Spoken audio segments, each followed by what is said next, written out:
Hello friends, welcome back to our channel. Bhogi mini vlog అయితే చూసేద్దాం. Early morning 3కి అయితే భోగి వేయడం స్టార్ట్ చేసాం.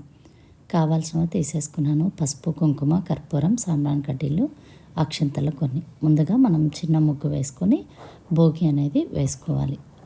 భోగి నాకు తెలిసిన పద్ధతిలో నేను చేసుకుంటున్నాను. కర్పూరం వెలిగించి మనం భోగి మంట అనేది స్టార్ట్ చేస్తాం. నేను లాస్ట్ ఇయర్ భోగి వేసినప్పుడు ఒక మేనిఫెస్టో అయితే చేసుకున్నాను. అదేంటంటే, నేను అనుకునింది నాకు జరిగింది. మనం ముందుగా భోగి మంటలో నీళ్లు కాగబెట్టి తీసుకొచ్చి స్నానం చేసుకుంటాం కదా వాటర్తో. అంతేకాకుండా భోగి మంటలో దీపం వెలిగించుకొని ఏదైనా ఒక మనసులో గట్టిగా కోరిక అనుకుని ఆ దీపాన్ని కొండెక్కనివ్వకుండా ఇంట్లోకి తెచ్చుకోండి. చాలా మంచి అయితే జరుగుతుంది. మంచి చేంజెస్ కూడా చూస్తారు. ఈ వీడియోలో నేనైతే అక్కడక్కడ కనిపిస్తున్నాను, ఎందుకంటే నైటీ అనేది మనకి బెస్ట్ ఫ్రెండ్ లాగా అనమాట. అందుకని ఇలా దీపం వెలిగించుకొని ఇంట్లోకి తెచ్చేసాను. వెంటనే మేము అక్కడ వాటర్ పెట్టేసాము. ఈలోపు ఇస్కాన్ దగ్గర భోగి బాగా వేస్తారు, అక్కడికి స్టార్ట్ అయిపోయాం. వెళ్ళేటప్పుడు దారిలో ఏరియాస్ అన్నీ కూడా అక్కడక్కడ మంట వేస్తూ ఉన్నారు. చాలా బాగుంది. అది అసలు విలేజ్లో కూడా ఫెస్టివల్స్ బాగుంటాయి, టౌన్లో కూడా బాగుంటాయి అనడానికి ఇదే నిదర్శనం. చాలా బాగుంటుంది. ఒకసారి తిరుపతిలో భోగి అయితే మీరు చూడాల్సిందే. అక్కడ నుండి మళ్ళీ వచ్చేసాను. వచ్చి ఇస్కాన్ దగ్గర అయితే వేయలేదు 4:30కి అంతా, అందుకని రిటర్న్ అయిపోయాం. ఇంటి దగ్గర వచ్చి ముగ్గు అయితే వేసేసుకున్నాను. భోగి కోసం నేను ముందుగానే ఈ ముగ్గు వేయాలని అనుకున్నాను, అందుకని ఈ ముగ్గుతో సరిపెట్టేశాను. రేపు ఇంకా మంచి ముగ్గులు వేసి వీడియో అయితే అప్లోడ్ చేస్తాను. ఈరోజు మా మందారం చెట్టులో ముద్ద మందారం అయితే వచ్చింది. వెంకటేశ్వర స్వామికి పెట్టాలని తెచ్చాను. దీపం నేను పెట్టాను, కానీ మా ఆయన్ని ధూపం వేయమని చెప్పాను. ఈరోజు పూజ రూమ్ ఎలా ఉందో నాకు చెప్పండి.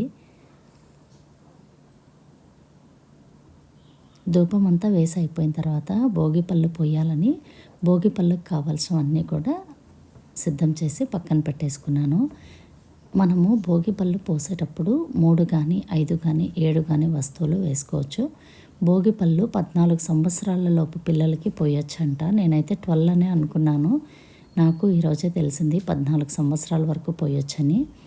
కాబట్టి మీ ఇంట్లో చిన్నపిల్లలు ఎవరైనా ఉంటే భోగి పళ్ళు మార్నింగ్ పోయడం మిస్ చేసి ఉంటే ఈవినింగ్ అయినా సరే పోయండి.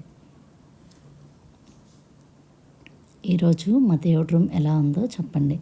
నేను కర్టన్ అయితే తీసేసాను. నేను గంట ఎందుకు ఇక్కడ చూపిస్తానంటే, నేను నైటీలో ఉన్నాను పూజ చేసేటప్పుడు, అందుకనేసి నేను గంట వాయిస్తున్నాను. మా ఆయన పూజ చేసేసారు. ఇది మా పూజ రూమ్ ఫైనల్ లుక్ అనమాట. తర్వాత భోగిపళ్ళు పోయడానికి పిల్లలిద్దరిని నేను కూర్చోపెట్టేశాను. కూర్చోపెడితే చిన్నోడైతే ఎత్తుకొని తింటూనే ఉన్నాడు. చిన్నపిల్లలు అంటే అంతే కదా, చెరుకు కావాలంటాడు. నేను ఇందులో పువ్వులు, చాక్లెట్స్, చెరుకు ముక్కలు, రేగిపళ్ళు, రేణికాయలు, కాయిన్స్ కొన్ని వేసాను. ఇవన్నీ కూడా బాగా చేత్తో మిక్స్ చేసేసాను. మనం ఊరికే అలా కదిపినా సరిపోతుంది. పిల్లలిద్దరిని కూర్చోబెట్టి ముందుగా నేను పోసాను భోగిపళ్ళు, తర్వాత మా ఆయన చేత పోయించాను. వాళ్ళు హ్యాపీగా ఉంటేనే కదా వాళ్ళకి దీర్ఘాయుష్షు, ఏ నరదిష్టి ఇవన్నీ ఏమీ లేకుండా, బాలారిష్టం అన్నీ ఉంటాయి కదా, అవన్నీ లేకుండా బాగుండాలని కోరుకున్నాను.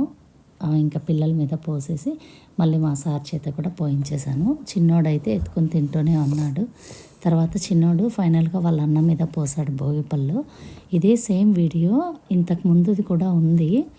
నాకు అది చూసి చాలా ముచ్చటేసింది. ఇది మా భోగి వ్లాగ్. నెక్స్ట్ వీడియోతో మళ్ళీ కలుద్దాం.